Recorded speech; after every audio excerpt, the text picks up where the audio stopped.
Krishna Krishna Hare Hare, Hare Rama Hare Rama, Rama Rama Hare Hare, Hare Krishna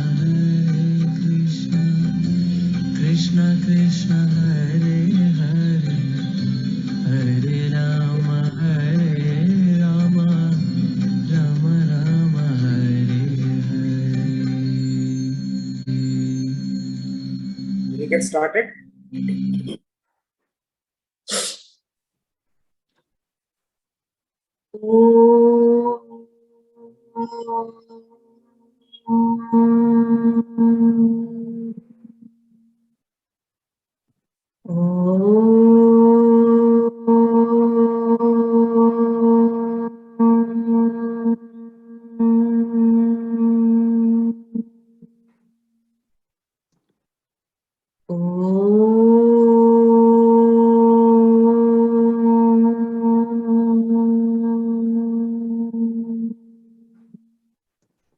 सहनावतु सहनौ भुनक्तु सह वीर्यङ्करवावहै तेजस्विनावधीतमस्तु मा विद्विषावहै। ॐ शान्ति शान्ति शान्तिः। श्री गीता ध्यानम्। ॐ पार्थाय प्रतिबोधितां भगवता नारायणेन स्वयं व्यासेन ग्रथितां पुराणमुनिना मध्ये महाभारतम् अद्वैतामृतवर्षिणीं भगवतीम् अष्टादशाध्यायिनीम् अम्ब त्वामनुसन्दधामि भगवद्गीते भवद्वेषिणी। नमोऽस्तु ते व्यासविशालबुद्धे पुल्लारविन्दायतपत्रनेत्रा येन त्वया भारततल्यपूर्णः प्रज्वालितो ज्ञानमयप्रदीपः प्रपन्नपारिजाताय स्तोत्रवैत्रेकपाणये ज्ञानमुद्राय कृष्णाय गीतामृतदुहे नमः। सर्वोपनिषदो गावो दोग्धा गोपालनन्दनः पार्थो वत्सः सुधीर्भोक्ता दुग्धं गीतामृतं महत्। वसुदेवसुतं देवं कंसचाणूरमर्दनं देवकी परमानन्दं कृष्णं वन्दे जगद्गुरुं। भीष्मद्रोणतटा जयद्रथजला गान्धारनीलोत्पला शल्यग्राहवती कृपेण वहनी कर्णेन वेलाकुला। अश्वत्थामविकर्णघोरमखरा दुर्योधनावर्तिनी सोत्तीर्णा खलु पाण्डवैरननदी कैवर्तककेशवः। पाराशर्यवचः सरोजममलं गीतार्थगन्धोत्कटं नानाख्यानककेसरं हरिकथा सम्बोधनाबोधितम्। लोके सज्जनषट्परैरहरः पेपीयमानं मुदा भूयाद्भारतपङ्कजं कलिमल प्रध्वंसिन श्रेयसे। मूकं करोति वाचालं पङ्गुं लङ्घयति गिरिं यत्कृपातमहं वन्दे परमानन्दमाधवम्। यं ब्रह्मा वरुणेन्द्ररुद्रमरुतः स्तुवन्ति दिव्यैस्तवैः वेदैः साङ्गपदक्रमोपनिषदे गायन्ति यं सामगाः। ध्यानावस्थिततद्गतेन मनसा पश्यन्ति यं योगिनो यस्यान्तं न विदुःसुरासुरगणा। देवाय तस्मै नमः, देवाय तस्मै नमः। Devaya tasmai namaha.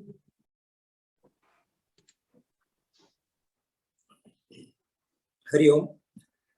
So Bhagavan has emphasized on three aspects that grab the students' attention when he started this chapter. First, he said that he is going to share the best and the highest of knowledges.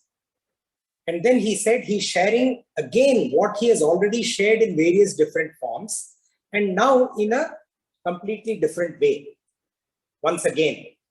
So we need to relate these various different ways that Bhagavan has shared this supreme knowledge and analyze and put them all, weave them all together. So for us to increase our own understanding. And then Bhagavan said, it is certain, this knowledge is certain to give the supreme result upon reflection. So reflecting upon this knowledge is emphasized by Bhagavan. And then he said, Upashritya. Upashritya means taking recourse, abiding fully to this knowledge. And Bhagavan says that one who takes recourse in this knowledge attains a nature similar to mine. And at creation is not born, and at dissolution is not disturbed. So this is a very, very big statement by Bhagavan, because even Brahma comes into being at creation and at dissolution ceases to be. And Bhagavan is saying that this soul that abides fully in this knowledge, Upashritya, is neither born nor is disturbed at dissolution. And then he says, Mama Yonihi Mahat Brahma. My womb is the great Brahman. And in that I place the seed for all of creation, for everything that we see and experience all around us. What then is the explanation for all of the variety that we see? If Bhagavan is saying that I am, the father, the seed-giving father, and my yoni is the Mahat Brahma, for everything, then what is this variety that we see? What is the reason for all this variety that we see? It's like saying, when twins are born or when sextuplets are born or whatever, how is it that they are different, right? So in this universe, there are infinite forms. And what is the reason for all of this? And Bhagavan says, Iti gunaha. Thus they are termed. What? The gunas. The gunas are thus termed. Sattva, Rajas, and Tamas are the technical terms that are used to refer to the gunas. And these are what bring the variety, the innumerable, infinite variety that we see around us. And Bhagavan says, Prakriti Sambhavaha. The gunas are born of Prakriti. Without Prakriti, they are not there. However, they are not the property of Prakriti. So we should not misunderstand this. They are not like water is hot or water is cold. The heat or the cold is the property of that water. But here in this case, they are born of Prakriti. They are given the technical term guna because Prakriti expresses itself through them. And then Bhagavan says, Nibhadnanti. They bind. Guna in Sanskrit also means ropes.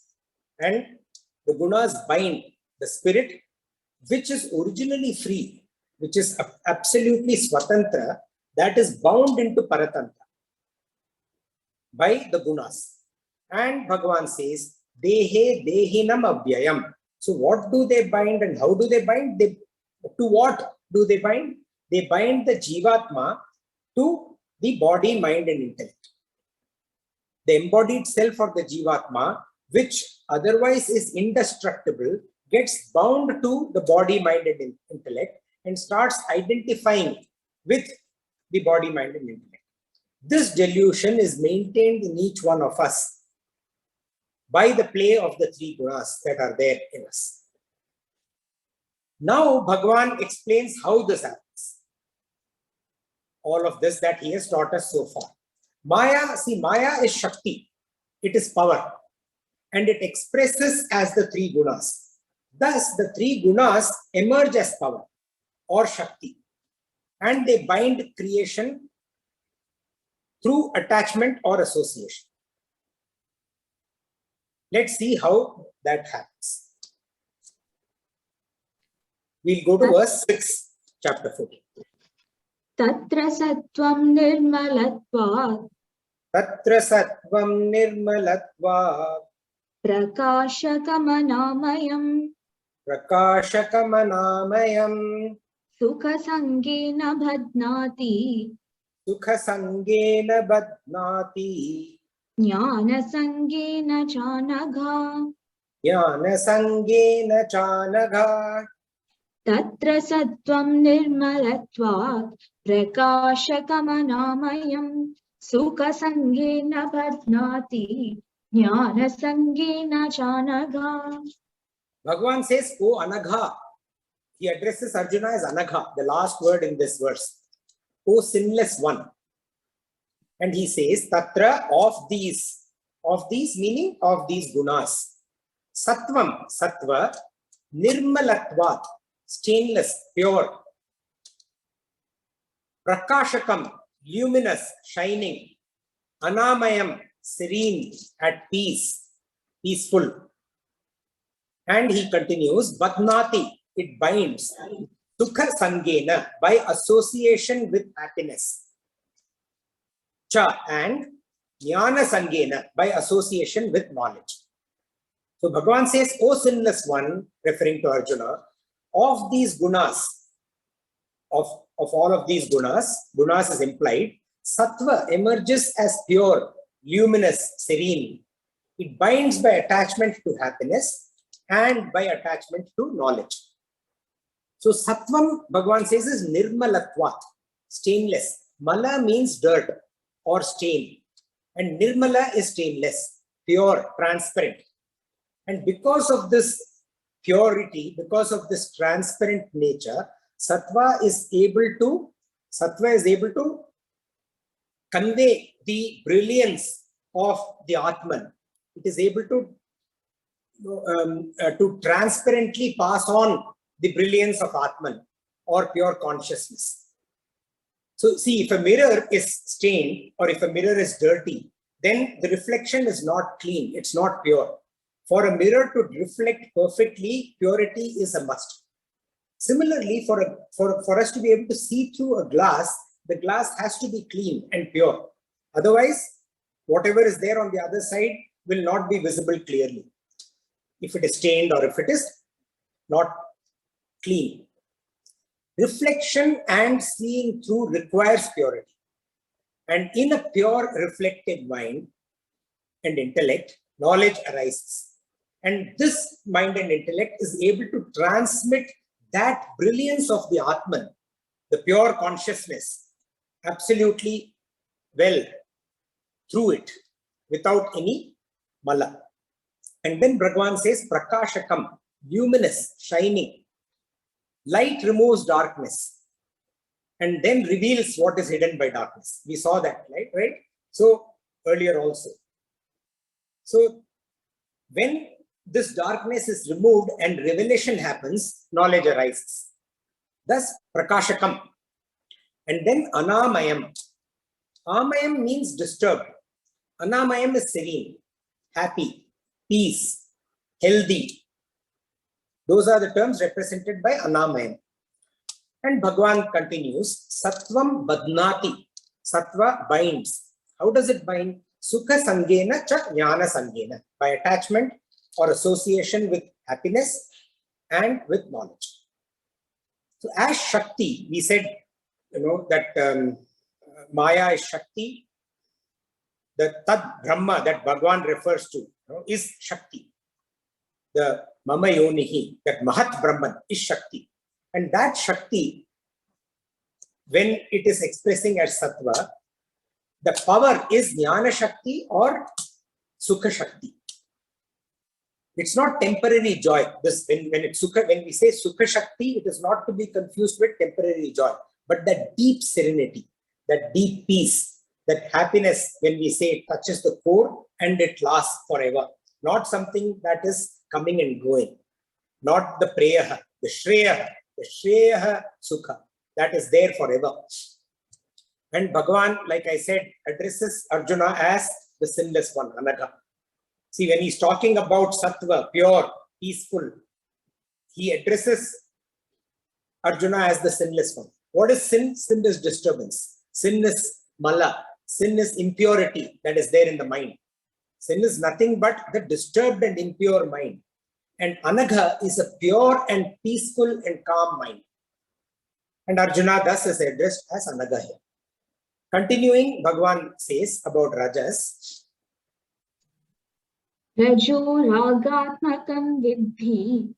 Rajo ragatmakam vidhi. Krishna sanga samudbhavam. Krishna sanga samudbhavam. Tannibadnati kaunteya. Tannibadnati kaunteya. Karma sangena dehinam. Karma sangena dehinam. Rajo ragatmakam vidhi. Krishna sanga samudbhavam. Tannibadnati kaunteya. Karma sangena dehinam. So, like I said last satsang, it is very important for us to understand these subtle aspects of the gunas. Because when we understand these, then we are able to recognize their presence within us. And recognition of their presence within us is then helpful for us to direct our life the way we want it to proceed. So that's something that I should have said in the beginning, but it got left out. So Bhagavan continues describing Rajas. He says, oh Kaunteya here. Earlier he had said Anagha. Here he says, oh Kaunteya. Oh Kaunteya, Vidhi, please know. Please know what? He says that, that Rajas, Ragatmakam emerges as passion. Samudbhavan causes identification. Trishna, thirst. Asanga, attachment. And Nibadnati, that is, it binds. Dehinam, the embodied one. Who is the embodied one? The Jivatman. Binds the Jivatman. Karma Sangena, by association with action. O son of Kunti, know that Rajas emerges as passion, causes identification with thirst and attachment. It binds the embodied one by attachment to action.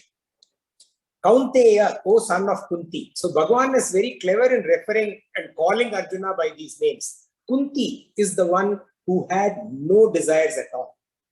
Absolutely no desires. In fact, if at all Kunti said, Bhagavan, if you have to give me anything, give me sorrow, give me unhappiness. Because when I have sorrow, you are there next to me. So Kunti always said that anytime I had problem in my life, Krishna, I see you there next to me. So what else can I want other than you being next to me? That is all I can ask for. So Kunti did not have any other desire than her desire for Bhagavan, Sri Krishna, Mumukshutva. She was the ideal Mumukshutva. And Krishna calls Arjuna, O son of Kunti.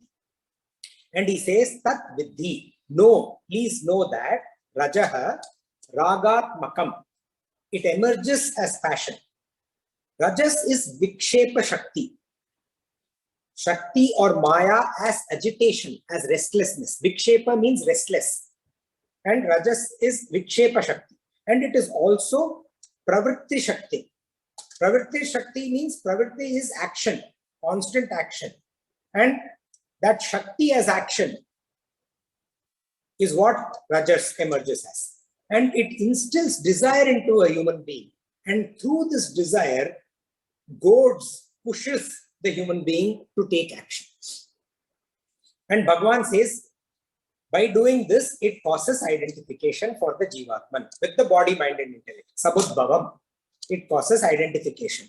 And how does it cause identification? First, Trishna. Trishna means with thirst. And Asanga. Asanga means with attachment.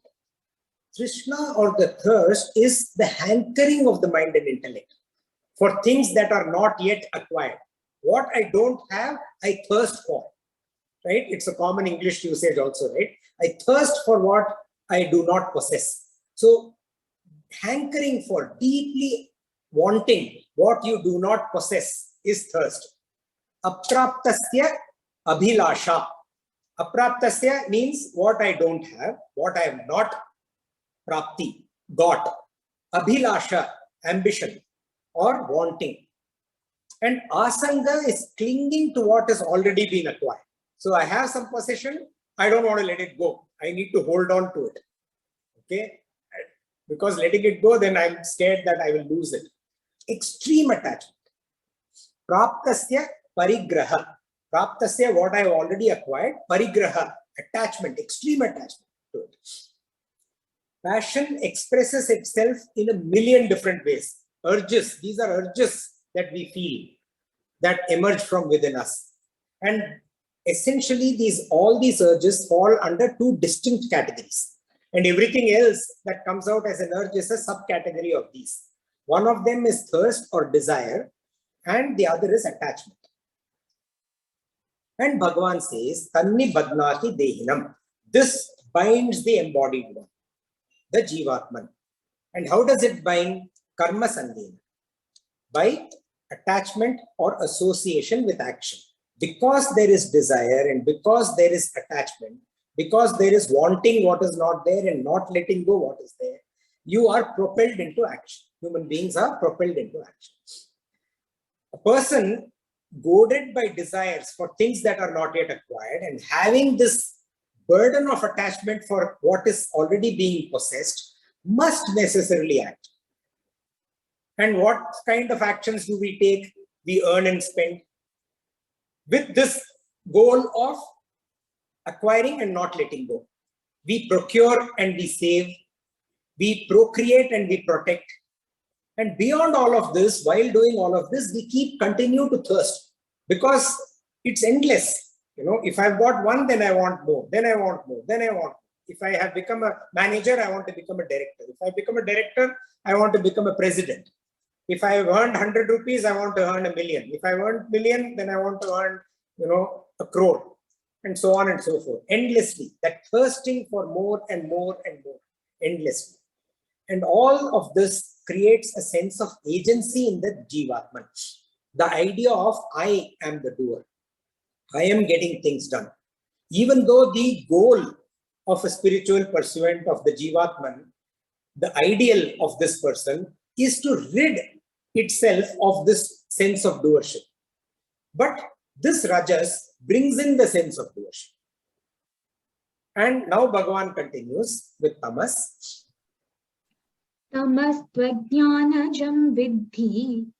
Tamastvajnanajam vidhi. Mohanam sarvadehinam. Mohanam sarvadehinam. Pramadalasya nidrabhihi. Pramadalasya nidrabhihi. Tannibadnati bharata. Tannibadnati bharata. Tamastvajnanajam vidhi. Mohanam sarvadehinam. Pramadalasya nidrabhihi. Tannibadnati bharata. So Bhagavan starts with tamastu. Tu means but. He says but tamas. He didn't use this but when he spoke about Rajas after Sattva. Okay, here he says but tu vidhi. Please know what? That tamas, ajnanajam is born out of ignorance. Mohanam, deluding. Sarvadehinam, all embodied beings. It deludes, it's born out of ignorance and deludes all embodied beings. Nibatnanti, binds fast by, what does it bind by? Pramadaha, error. Alasya, indolence. Nidra, and sleep. Nidrabhi and sleep. Error, indolence, and sleep. O Bharata. He uses the address Bharata for Arjuna. But no, O Bharata, no. But know that tamas is born of ignorance, deluding all embodied beings. It binds fast by error, indolence, and sleep. Why does he use this tu here? Tu indicates the altogether unique nature of tamas compared to sattva and rajas. So tamas, we will see why. Bhagavan says tamas ajnanajam. It is born of ignorance. Tamas is avarana shakti. Maya or Shakti as the power of veiling. It veils, it covers. Like smoke covers fire. Tamas cover is avarana shakti. It veils knowledge. and it enshrouds the discriminative capacity or capability of the intellect. Human beings are able, they have high sense of discrimination because of the intellect. They are able to figure out the right and the wrong. And tamas veils, it shrouds that capability. And Bhagavan says, Mohanam sarva dehinam. It creates delusion for all beings. Confusion between truth and false, right and wrong, good and bad, appropriate and inappropriate, and so on. There are so many ways we can describe this. We can actually see, that one who is deluded, one who has this veil caused by tamas, it is pretty obvious to everyone else, and this person is just not able to see. What is obvious, what is absolutely clear, this person is oblivious to what is obvious. And it is very clear to the rest of the people. That is why the rest of the people may be sattvic or rajasic. That is why this two. So it's so different from the other two. Very, very clear. And Bhagavan says, Nibhagnati. It binds fast. That glue, the Fevicol binding, that advertisement says, right? Fast binding, very fast, very solid. And how does it bind? Pramadaha, error. Error that comes from the inability to know, incorrect cognition. What is there to cognize and what is there to know, it's not known the way it should be known. Incorrect cognition. And because of that error, it binds through alasya, indolence, laziness. It binds through nidra, sleep. But more than sleep in this context, nidra means slumber. Absolutely sleeping all the time. And when awake, stupefied. You're just absolutely stupefied. Can't move, can't act. That is nidra. And how is this tamas unique? Because it is opposite to both sattva and rajas. See, sattva and rajas do not contradict each other. But tamas directly contradicts both of them. Antagonistic to both. How pramada, Bhagavan says, right? Pramada is opposite of prakashakam. Prakashakam, sattva. Pramada is tamas.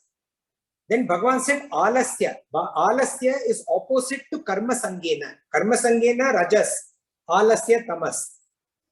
Alasya is also propensity to commit wrong action. What should not be done, you kind of feel the urge to do what should not be done. That is also alasya. And nidra or some slumber is virodhi, is enemy of both sattva and rajas. So tamas essentially is diametrically opposite to sattva and rajas, and that is why it is unique and that is why it is different. By the way, all of us have elements of all three. What dominates, we'll come to that in a little bit. What dominates is what defines our character. That is why it is important to know, recognize. Because everyone is made up of all three gunas. Permutation and combination of these exist in us.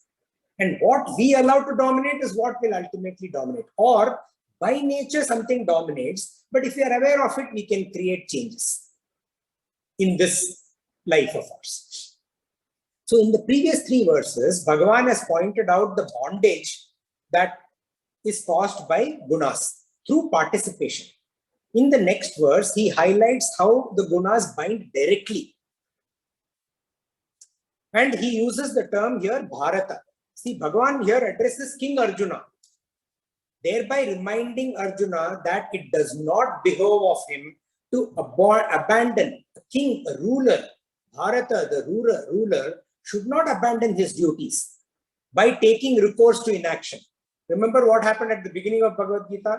Abandoning all the weapons, shivering, sweating, feeling feverish, and sitting down and saying, Krishna, I cannot do this.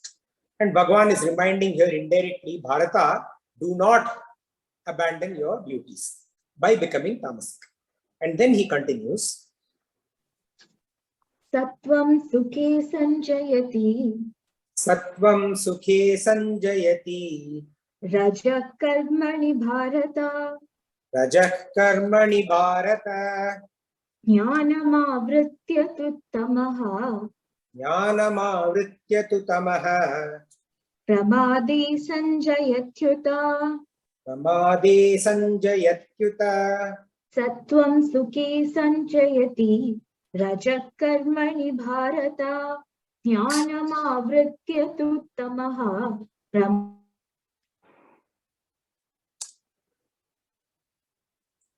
I think Sarika has dropped out. Pramade sanjayatyuta. So I'll continue. Sarika will join as soon as she reconnects. Bhagwan again addresses the Adeshas. You're back. You had frozen and dropped out for a bit.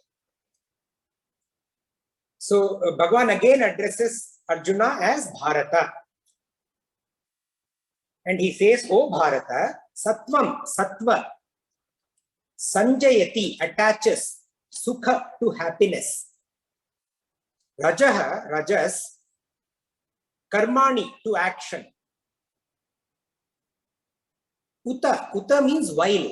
So while Sattvam attaches to happiness and Raja to action, while these two, what does Tamas do?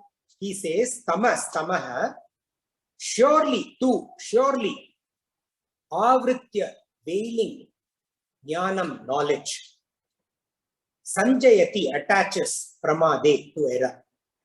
So he says, O Bharata, Sattva attaches to happiness, Rajas to action, while Tamas, surely veiling knowledge, attaches to error. Again, Bharata, right? So here, Bhagwan is addressing the king. This time, which king? Not the king who has got dejected.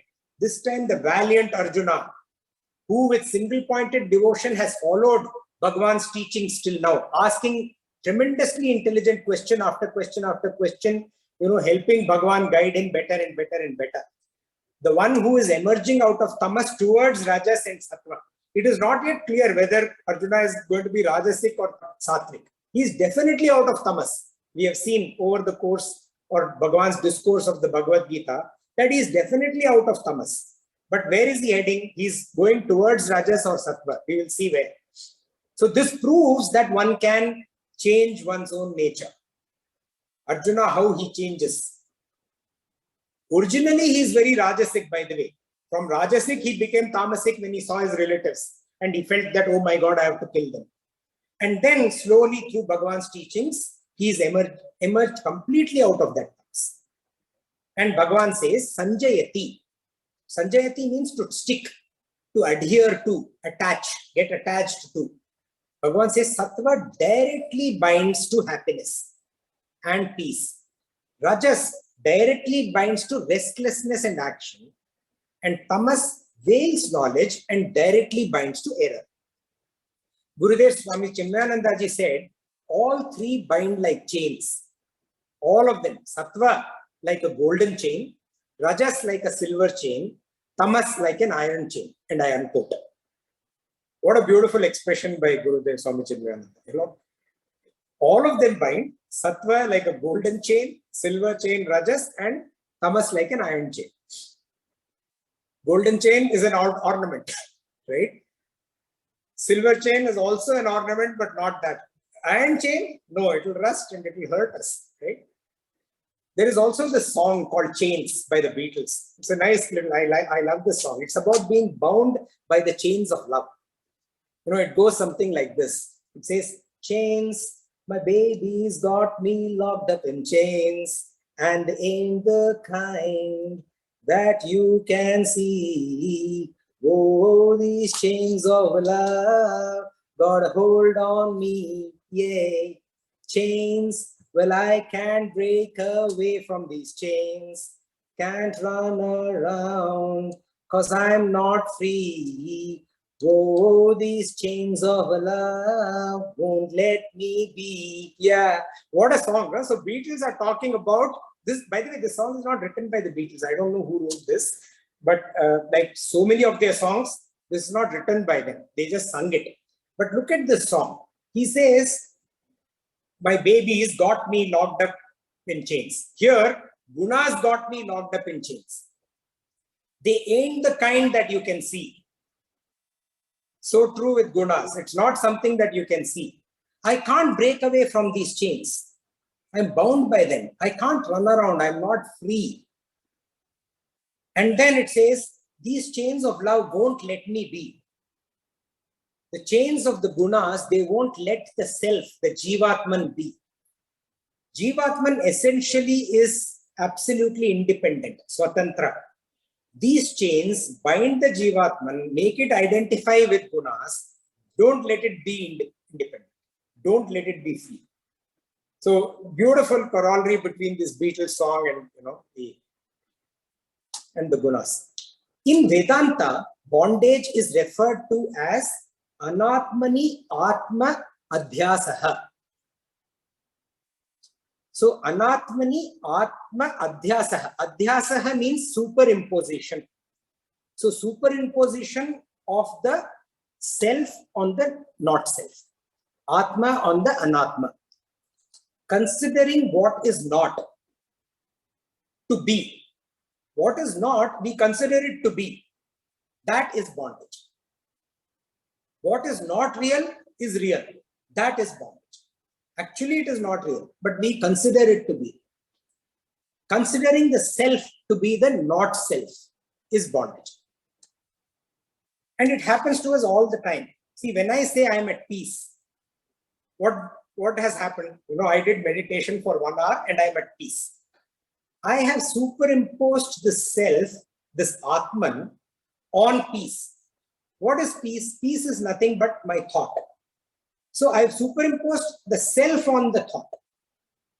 So when I say I did this, I did that, I took this action, I took that action, I drank my coffee, I drove from Whitefield to Bannerghatta Road, whatever it happens, whatever the karta, the doer, when I say that, I am superimposing the Atma on that particular action. When I say I get up in the morning, I want to exercise, but no, I'm feeling lethargic. That's a tamasic feeling, right? That lethargy. I'm superimposing the Atman on this thought of being lethargic. So the Jivatman essentially starts identifying with these thoughts. The Jivatman starts saying, I am lethargic. I am doing this. I am at peace. And that is the bondage. So what have we seen? We have seen that gunas either participate in false identification or directly cause bondages. And now Bhagavan explains the predominance of one guna over the other two, how that happens, how they work to gain the upper hand. Actually, these gunas are constantly at loggerheads. Remember we spoke about last time that it all starts with equilibrium. When everything starts, Prakriti is absolutely sedate. There's nothing. It's calm. Not even calm. It's at equilibrium. The best word is equilibrium.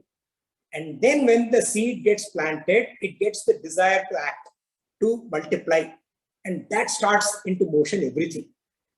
So once this motion starts, these gunas, when Prakriti starts expressing, these gunas are fighting with each other to gain predominance.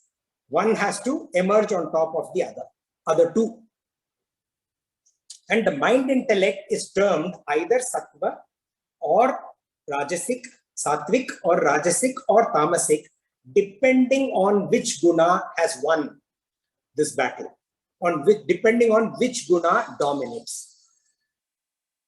The temperament that is predominant in a person, that is the indicator of the guna that has won.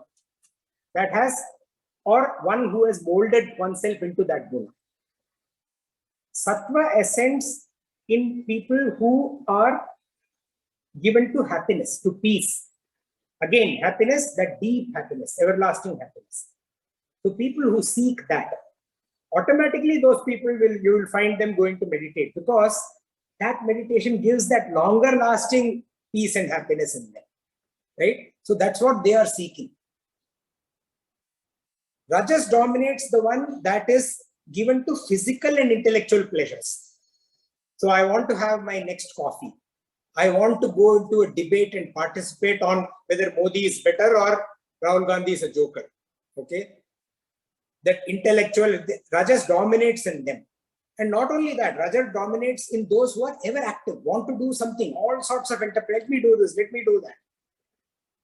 And the one who is callous about one's duty. Remember, I use the word callous, not careless. Callous, C-A-L-L-O-U-S, about one's duty. wasting time, living without scruples. In those, tamas dominates. They are immersed in tamas.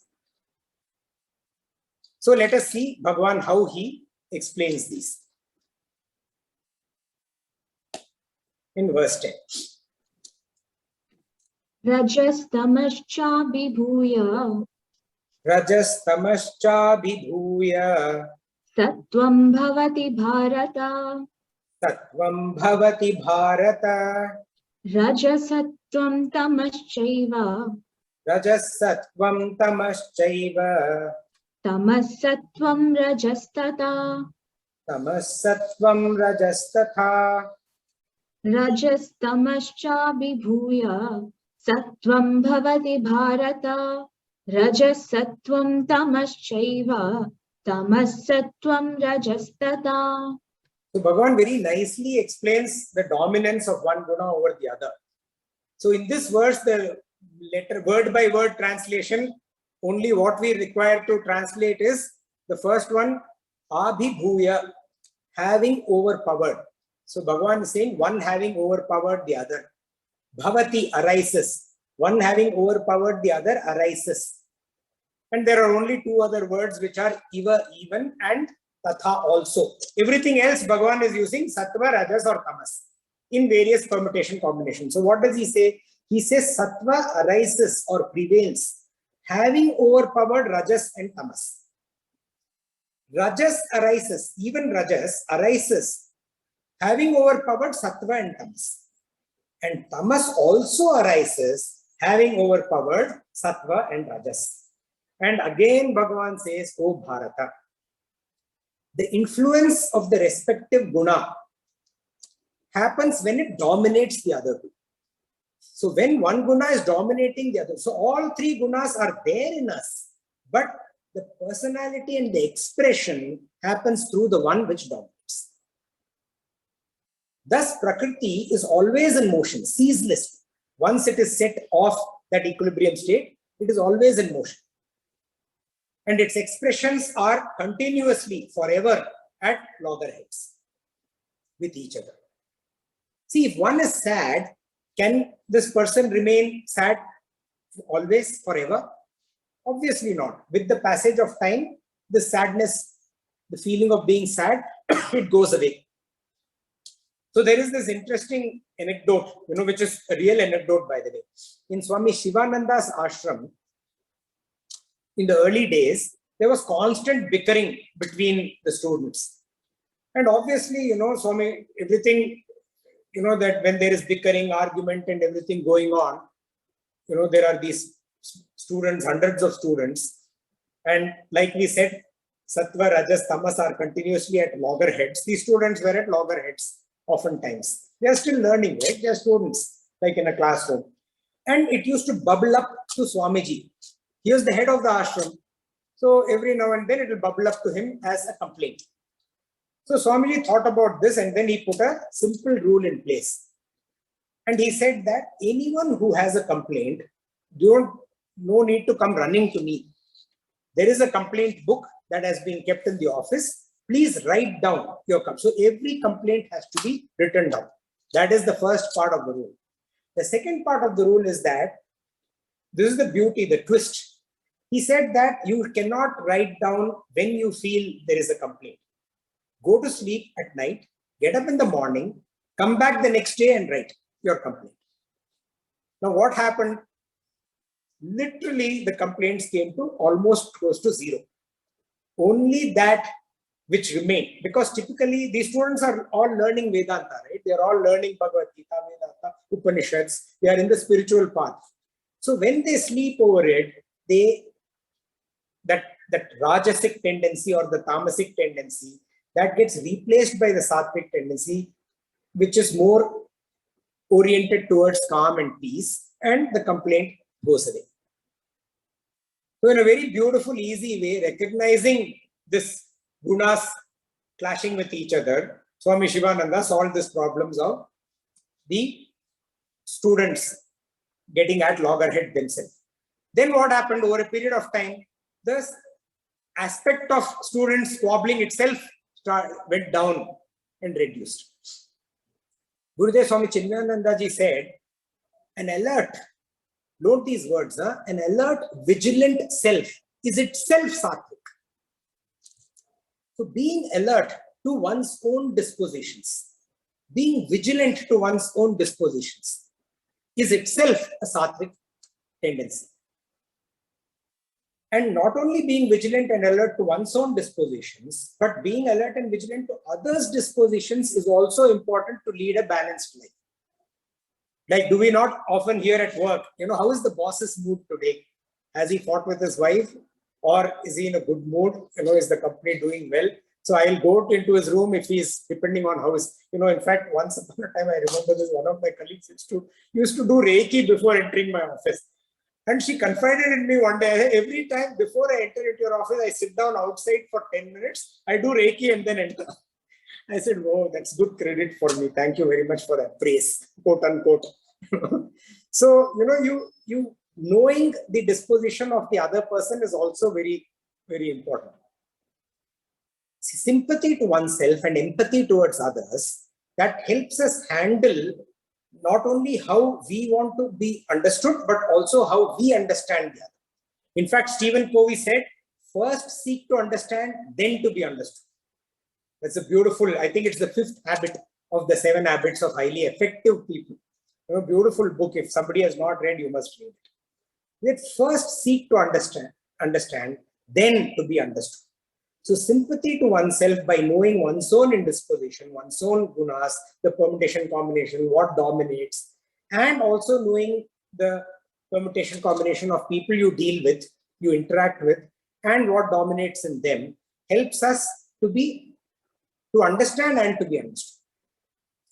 So this does not mean that one cannot do one's duties. Oh, so I have to be empathetic. So you know what? I have to be sympathy. So Arjuna, oh my God, I have to be empathetic. I have sympathy. So let me not fire a bullet or an arrow at that time on Bhishma. Right? That's what he did, right? So this does not mean that at all. Be aware of these indispositions and use that actually to perform your duties. To give an extreme example of a soldier kills the enemy. That's his duty. You have to. But then provides utmost respect to the departed soul and to the remnant, the body, mind, and intellect, or the body that remains. Utmost respect to that. If you do not provide utmost respect to the slain soldier, then you are not a soldier either. Then you are a murderer. So a soldier always does his duty. If you have to kill, you have to kill. But then provide utmost respect to the slain enemy. Once, another beautiful example, once Gurudev Swami Chinmayananda, he had a lot of pain in his leg. And at that time, Swami Swarupanandaji, who is currently heading Chinmaya Mission, he relates the story, was traveling with him. And he asked, the Swamiji is having pain and it's very obvious that he's having pain. So he's asked, he said, Gurudev, the Atma does not feel pain. Because Atma is completely, devoid of pain or any other feeling. The body being inert, it cannot feel pain. It is incapable of feeling pain. Yet, how is this experience of pain? How is pain experienced? That was the question.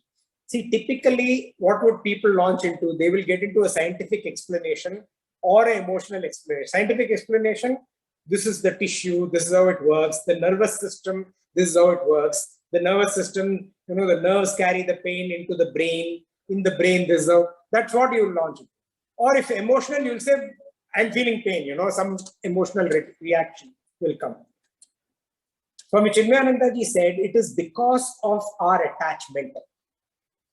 When the Atma is identified with the body, it experiences pain. And he said, when I'm asleep, where is this pain? So when I'm experiencing pain and then I go to sleep, sometimes pain drives me to sleep. If the pain is intense, what happens? Nothing, no pain, till I wake up. And after I wake up, I start feeling the pain again. This identification is what causes the experience of pain. And people who learn not to identify even while awake, as much as they learn not to identify when they are asleep, even if you cannot identify when you are awake, those people do not feel this pain. Like we have given the example of Swami Ramana Maharishi undergoing cancer's tumor removal without anesthesia. Continuing, Bhagavan explains the signs. Okay, so now we have discussed, Sattva, Rajas, Tamas. We have discussed how they dominate each other, all of that. But how do you recognize? We keep saying you have to know how one's own indisposition and others' indisposition is. What are the signs through which one can recognize Sattva, Rajas, and Tamas? That is what Bhagavan will talk about. And it is important that we first recognize within ourselves and then in others also. Ourselves so that we are able to take the right action, and in others so that we are able to respond or react in the correct manner. So we will say what Bhagavan says. Sarvadvareshu dehesmin Sarvadvareshu dehesmin prakasha upajayate prakasha upajayate jnanam yada tada vidyat jnanam yada tada vidyad vivriddham sattvamityuta vivriddham sattvamityuta sarvadvareshu dehesmin prakasha upajayate jnanam yada tada vidyat vivriddham sattvamityuta. So Bhagavan is now going to tell us about Sattva. How do we recognize Sattva is dominant? Yada, when Sarva Dvareshu, through every gate, Dehesmin, in the body, Prakashaha, light, Upajayate, shines or emerges. Before Upajayate, we have to see Jnanam. Prakashaha, Jnanam, the light of knowledge emerges, Upajayate. Tada, then, Vidyad, it is known. Ikyuta, that Sattvam Vivriddham, Sattva is predominant. When through every gate in the body, the light of wisdom shines forth, then it is known that Sattva is predominant. See, if a beautiful example that is used, when various Gurujis take, or actually Shankaracharya said this first. If a light is placed inside a box or a pot, which has numerous holes, that light of the lamp shines through all the apertures. It just comes forth in all directions. A human being's body, mind, and intellect is very much like this box. The body, mind, and intellect is nothing but the casing, right? It's the casing. And this casing is nothing like this, but this box. When we say Sarvadvareshu Dehesmin, Bhagavan is talking about the various gates of this box, of this being, of this body. All the sense organs, the organs of action, the mind, intellect. These are all gateways. And these are all gateways through which this effulgence of the self or the Atma is beaming through. And the purer and the more intense this effulgence, it is clearer that Sattva is at play. Sattva is the dominant guna, which is at play.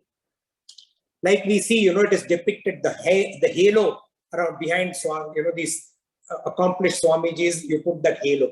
That it just signifies this effulgence which is coming out of all the gates.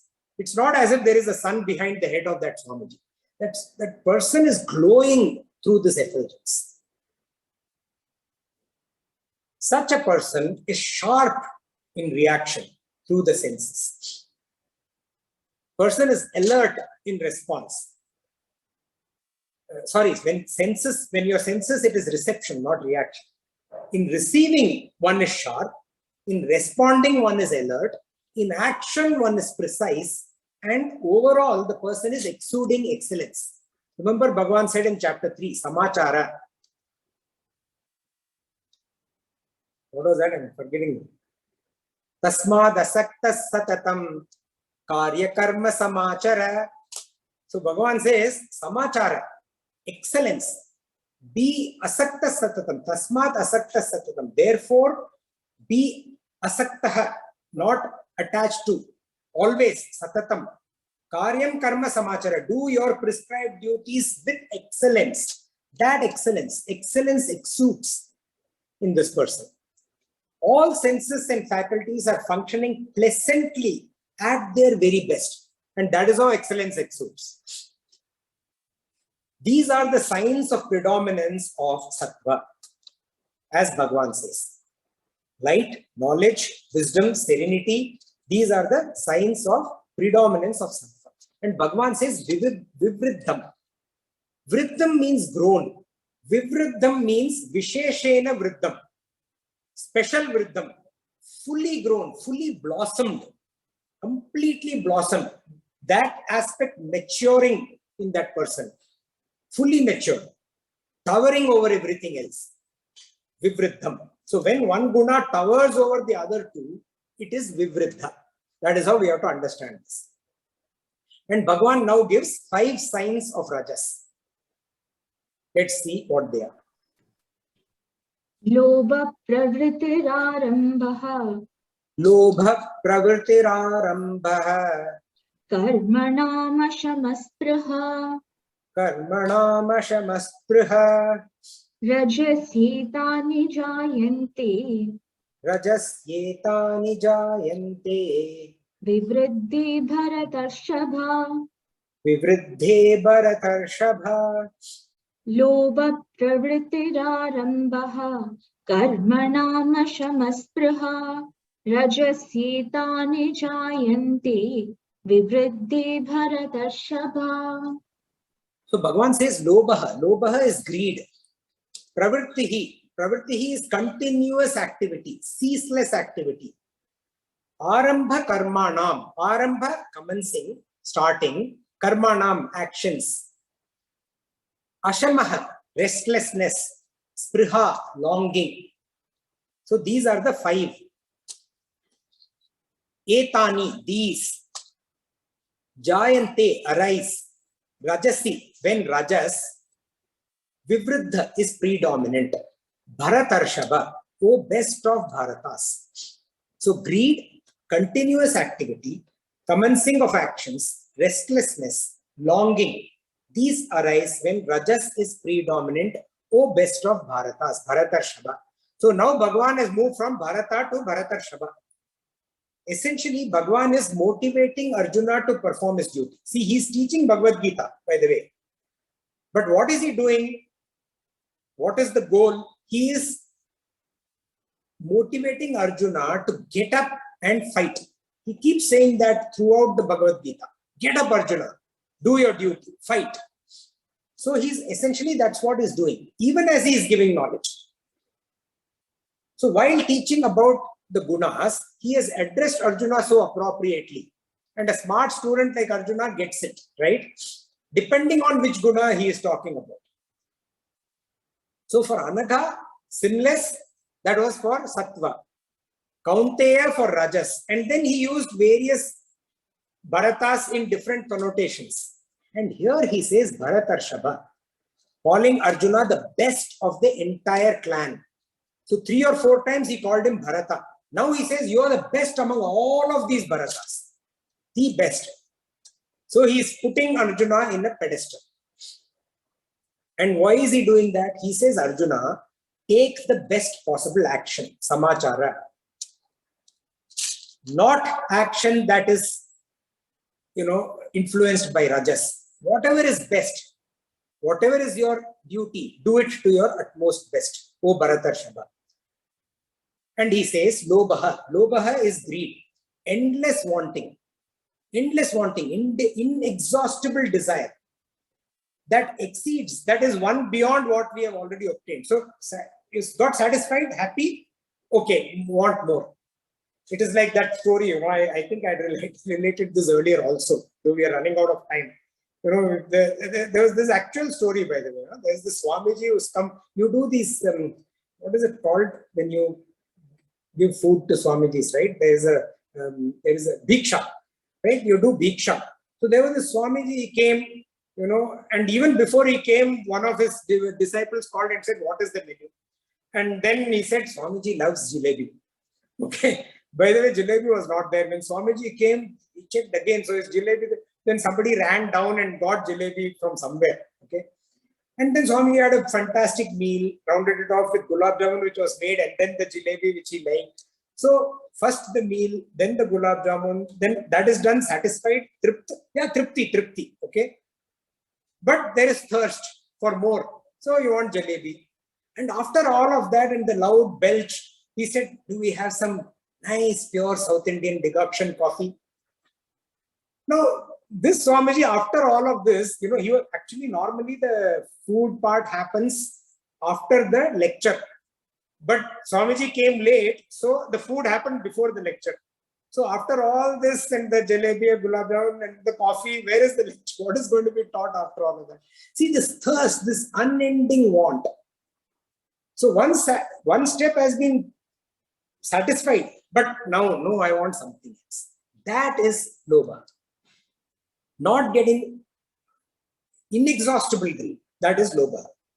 And lobha also includes annexing others' property. Like Duryodhana. Duryodhana wanted Pandava's entire kingdom. Can't even give them a pinhold of land. Even that he wanted. Right? So annexing somebody else's property. Pravrittihi is continuous activity.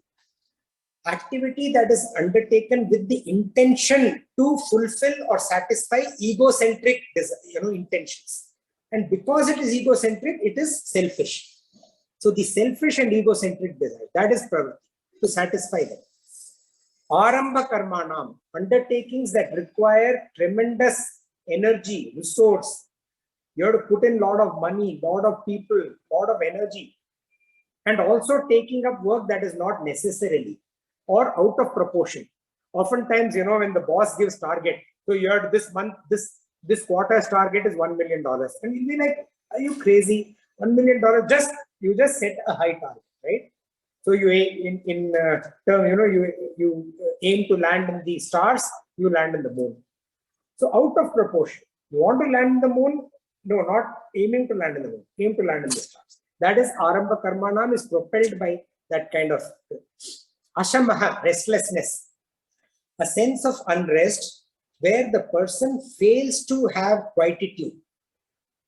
So little success, I am gleeful, absolutely elated. And little setback, dejected, completely dejected. Small successes, elation, small failures or setbacks, dejection. Ashamaha, restlessness. Spriha. Spriha is longing or craving.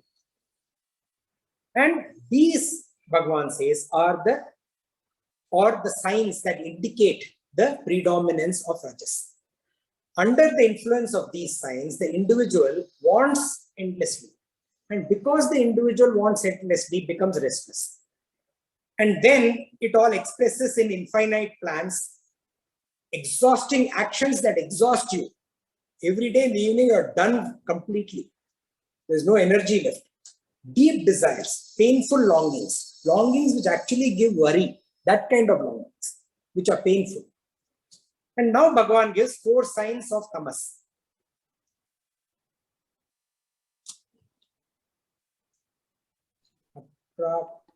Aprakasho pravrittischa. Aprakasho pravrittischa. Pramado moha evacha. Pramado moha evacha. Tamasyetani jayanti. Tamasyetani jayante. Vivriddhi Guru Nandana. Vivriddhe Guru Nandana. Aprakasho pravrittischa. Pramado moha evacha. Tamasyetani jayanti. Vivriddhi Guru Nandana. Here Bhagavan says Kuru Nandana. Arjuna, Kuru Nandana, descendant of the Kurus. So when he talks about tamas, descendant of the majority of the Kurus, he is implying to say are tamasic in nature. Don't be like them, right? So 100 brothers to 5 brothers, right? That's the ratio in that battlefield. So Kuru Nandana, descendant of the Kurus. Aprakashaha. Aprakashaha means darkness. And pravrittihi, inertness. Evacha, even. Eva, even. Moha, delusion. Pramadaha, proneness to error, being error prone. Etani, these, jayante, arise. When tamaha, tamas, vivriddhe is predominant. O descendant of Kuru, darkness, inertness, delusion, and proneness to error, these arise when tamas is predominant. I think when I was doing word by word, I missed moha. No, I didn't. I did cover moha. Aprakashaha. Aprakashaha is a sense of dullness that comes from ignorance, which is indicated by darkness. The intelligent human being, the intellect is there in everybody, but that is incapacitated. It is incapable of arriving at any decision. The darkness of the mind and intellect clouds judgment capability. It veils. Apravrittihi is being inert. Being inert even when action is required. You need to take some action. For example, if a doctor is tamasic, a patient needs to be treated, but you're not doing anything. Maybe because of some fear, maybe because you're lazy, whatever may be the reason. So action needs to be taken. It's necessary. Politicians are supposed to get the roads repaired. Corporators are supposed to do that. No, they will not. Tamasic nature. Combination of tamasic and rajasic. That money also, they will, greed makes them take that money. So that taking the money is rajasic, not doing it is tamasic. Action is supposed to be taken. It is your duty, but you don't do it.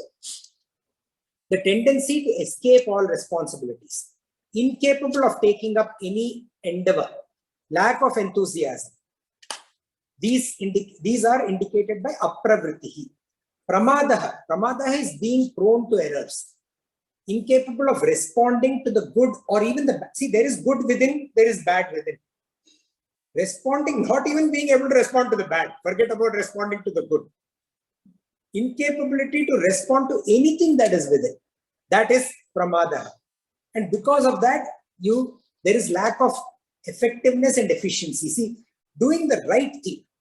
When you're doing something, is it right? That is effectiveness. And then while you're doing it in the right way, samachara, doing it excellently, that is efficiency. So in execution, neither effectiveness is there, that is you keep doing the wrong things. And when you do something, you do it inefficiently. Output, quality, everything is poor. So error prone, pramadaha. Moha is delusion. The person is so deluded that this individual mistakes stagnation for self-sufficiency. You fool yourself to think that I am self-sufficient. No, I am actually a Swami. But you are actually deluded. You're stagnated. You're not self-sufficient. The person becomes morally corrupt. And how does it come forth for others to see? Miscalculation, misinterpretation, mistakes. All these happen when a person is deluded. And they become the norm for this person. Gurudev Swami Chinmayananda actually said, such a person's very existence becomes a sad mistake. What is the result of predominance of these gunas? So we talked about predominance, we talked about how to recognize them. So what is the result? What is the result in this life we have talked about? Bhagavan also talks about what is the result in the next life, in rebirth. What is the impact that these gunas have in rebirth? See, Bhagavan had said in chapter 8, verse 6, he had said, Yam yam vapi smaran bhavam yajatyante kalevaram tam tamevaiti kaunteya sadatad bhava bhavitaha. So, Bhagavan had said, whatever idea or object or thought that a person has at the time of leaving the body, to that and that alone, he or she reaches. And Bhagavan says, why? Because that is the thought that the person had entertained throughout the person's life. This kind of reminds me again, I had mentioned last time also. My father actually left with a smile. The last action was a smile. So obviously, there was something pleasant inside. But this is what Bhagavan says. So So is there any connection between this dominance or ascendancy, one guna coming over the other two of gunas, and reincarnation? See, one of the optimistic aspects of Sanatana Dharma is reincarnation of the Jivatman. So how are these connected? Bhagavan covers that, and we shall see that in the next satsang. Hari Om, Shri Krishna. We'll repeat today's verses, chapter 14, 6 to 13. Tatra sattvam nirmalatvat prakashakamanāmayam sukha sangena bhadnāti jnana sangena shanaga rajo ragatmakam viddhi trishna sanga samudbhavam tannibhadnāti kauteya karma sangena dehinam tamastvajnanajam viddhi mohanam sarvadehinam pramadalasya nidrabhihi tannibadnanti bharata sattvam sukhe sanjayati rajakarmani bharata jnanamavritya tu tamaha pramade sanjayatyuta rajastamascha Sattvam bhavati bharata rajasatvam tamaschaiva tamasattvam rajastata sarvadvarishu dehesmin prakasha upajayate jnanam yada tada vidyat vivriddham sattvam lobha pravritirarambha karmanam ashamaspraha Rajasyetani jayanti vivriddhi bharatarshava aprakasho pravrittischa pramado moha evacha tamasyetani jayanti vivriddhi kuru nandana.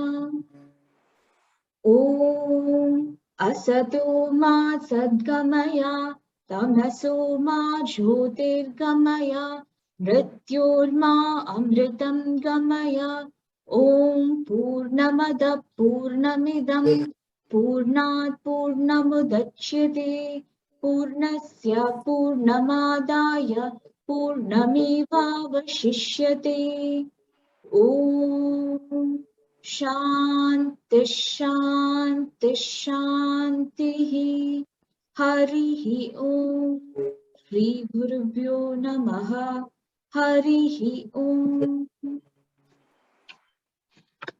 Hari Om, thank you. Before we go to questions, thoughts, comments, just a quick administrative point. I'm actually leaving for the US on Monday. I'll be in the East Coast, I'll be in New York. So I will do the satsang at the same time. 4 p.m. here would be 6:30 a.m. there. So no change in timing. We will continue with the satsang. Just wanted to tell you that I'll be in a different place. Any questions, thoughts, comments? I had one, but this is from the previous session. But looks like by the end of today's session, it kind of got clarified, but I'll anyway ask you.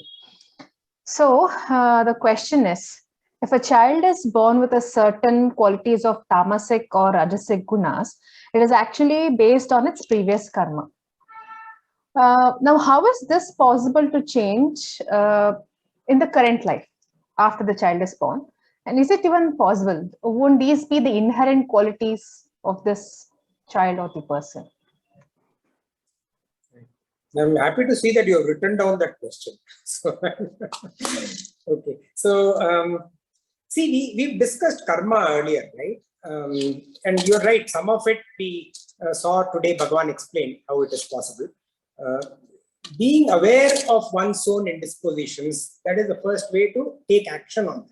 So while we come with prarabdha karma, and prarabdha karma gets exhausted through bhugatna, like we say in Hindi, through actually living through it, right? That's how it gets exhausted. But whatever is accumulated is sanchita karma. That's the karmic portfolio that I have. And then my current actions lead to agami karma. So how does agami karma influence prarabdha and sanchita? So when we act. See, act we must, because we are part of creation, you have to take action, right? Bhagavan says you're impelled to action by what? By guna. That's how you're impelled to action. But being aware will then help us do actions that will ensure that the sanchita karma influences the prarabdha, agami karma influences prarabdha and sanchita in a positive manner. So if I know that I am rajasic, see, I know, in fact, this is definitely a learning for me which gets emphasized when I read Bhagavad Gita. Fundamentally, I'm rajasic by nature. All those, whether it is greed, whether it is, any of those qualities that Bhagavan has mentioned, let's not just go back again and repeat. All those qualities, I know that they were very predominant in me. But I can also see over a period of time that I am choosing to take different kind of actions, I could still be working in the corporate world. By nature, it demands you to be rajasic, because if I'm going to set a target that is impractical, then obviously I have to work impractically to make it happen, no? Exhaust all kinds of resources, work exhaustingly to make it happen. So I have actually chosen not to be part of that. You can take steps. Sometimes you have to be part of that. But even while you are part of that, when you need to earn income, when you need to fulfill your duties, you have to. But at least if you are aware, after you have fulfilled your duties, after you have gone to a stage where you have taken care of your family requirements, then you can bring in some change. If you are not even aware at that stage, then you have completed your familial duties. Is that the word? Correct? Duties. And then also you will continue to do. Why? Because you have that rajasic tendency. For your own fulfillment of the gunas that propel your action, you continue to work that. Whereas if you want to change, then you will stop those activities that you are doing and take on a different path. So that is how you change. Maybe you cannot change as a child. Maybe you cannot change as an adult up to say maybe 40, 50 years of age. But definitely after that you can change. Even during that, if you are propelled to smoke or drink alcohol beyond a point, or take drugs, consume drugs beyond a point, there are things which you will not do if you are aware. So this awareness towards one's own disposition helps one modulate one's sanchita karma through the activities and the actions that you undertake in this life. And that thereby that influences the agami karma, and that influences the sanchita karma. Thank you. I had actually the same question as Radhika. And I just want to say, what yoga says, that doing asanas, it reduces the rajasic tendencies, and pranayama reduces the tamasic tendencies. Very nice. Thank you. I mean, can you expand on that? That's beautiful though, and I understand, but it will be nice if you say how it does that. You're just doing. They say, what I said, that the people who are more rajasic, they should focus on doing more asanas, and people who are prone to be tamasic should do more pranayama. And with the age, anyway, it changes that from the doing asanas, we are supposed to do more pranayama, and then at the end, meditation.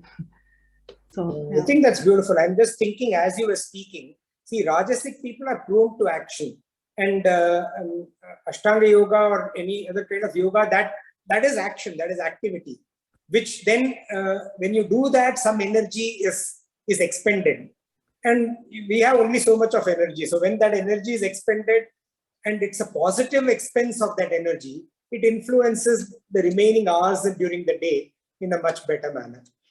And similarly, if you're tamasic and you do pranayama, tamasic, you will probably just be doing nothing. Whereas pranayama brings in pure breath into you that then propels you into more positive activity.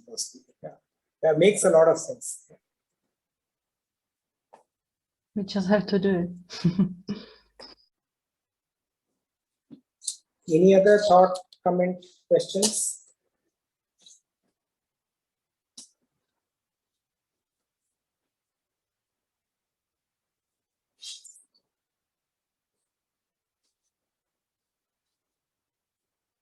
Okay, if nothing else, then we will meet next Saturday. We'll continue with chapter 14. Thank you all. Hari Om.